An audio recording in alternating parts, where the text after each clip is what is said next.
Un départ le long de l'océan Pacifique pour cette 4e étape aujourd'hui. Les concurrents affronteront une des plus longues sections de sable de l'histoire du Dakar, 100 km au total. Des dunes de toute forme et de toute taille, une section chronométrée totale de 330 km autour de San Juan de Marcona. Et très tôt ce mardi matin, les pilotes du Dakar se sont rassemblés sur la plage Dakari pour un départ un peu différent. À commencer sur une plage, tous ensemble, je pense que ce sera un petit peu piégeux et très dangereux. Si tu pars derrière, tu as la poussière et tu galères. Et si tu pars devant, tu n'as pas la poussière, mais il faut faire la belle trace. Après le premier virage, tout va se décider.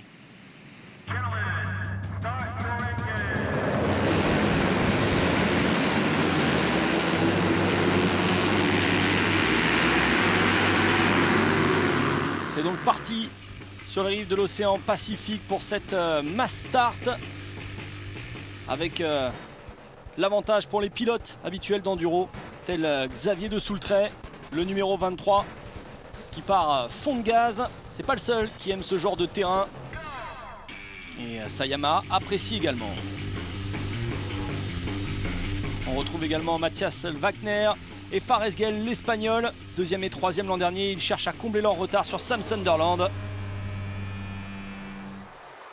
Et pour un départ, il y a un petit peu plus de monde que d'habitude sur ce Dakar.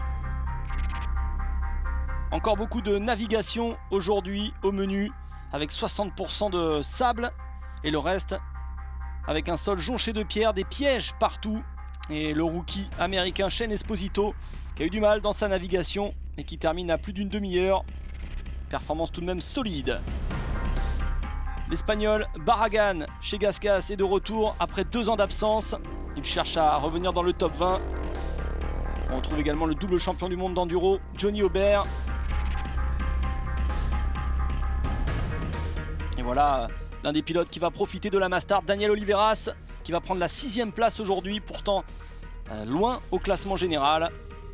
Et le Dakar va prendre déjà de l'altitude, plus de 2000 mètres. Une bonne préparation pour la Bolivie qui s'annonce jeudi.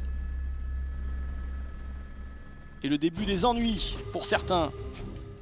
Kilomètre 253, pied à terre, c'est Sam Sunderland, leader au général, tenant du titre. Mauvaise réception pour lui dans les dunes et de gros problèmes de dos. Il va quitter le Dakar pour la 4e fois en 5 participations.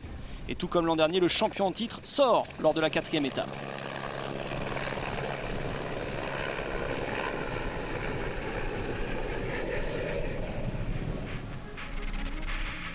Stefan Zvitko, le Slovaque, ne cesse de s'améliorer depuis le départ. Malgré une chute sur la 2e étape, il était 7e hier, 2e en 2016. Il réussit à prendre la 5e place aujourd'hui. On retrouve le Chilien Pablo Quintanilla, non loin de lui, qui a toujours terminé dans le top 6 depuis le départ. Et le champion du monde de rallye raid chilien est à moins de 2 minutes de la tête de course.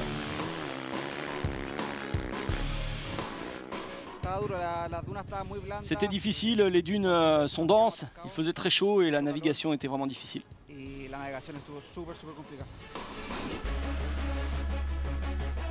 Avec l'abandon de Sunderland, Toby Price qui n'est pas en grande forme, Matthias Wagner semble devenir le leader de chez KTM. KTM qui a tout remporté depuis 2001. Il espère suivre les traces d'un Autrichien déjà vainqueur sur le Dakar, mais c'était dans les catégories camions en 97. Il s'agit de Peter Riff.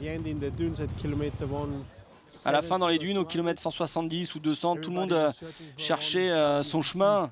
Ça devenait un peu fou, on faisait des demi-tours pour retrouver les waypoints.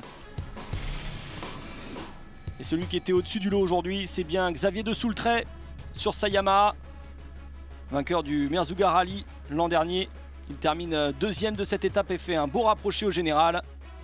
Il cherche à améliorer son meilleur résultat qui était à une 13e place en 2015.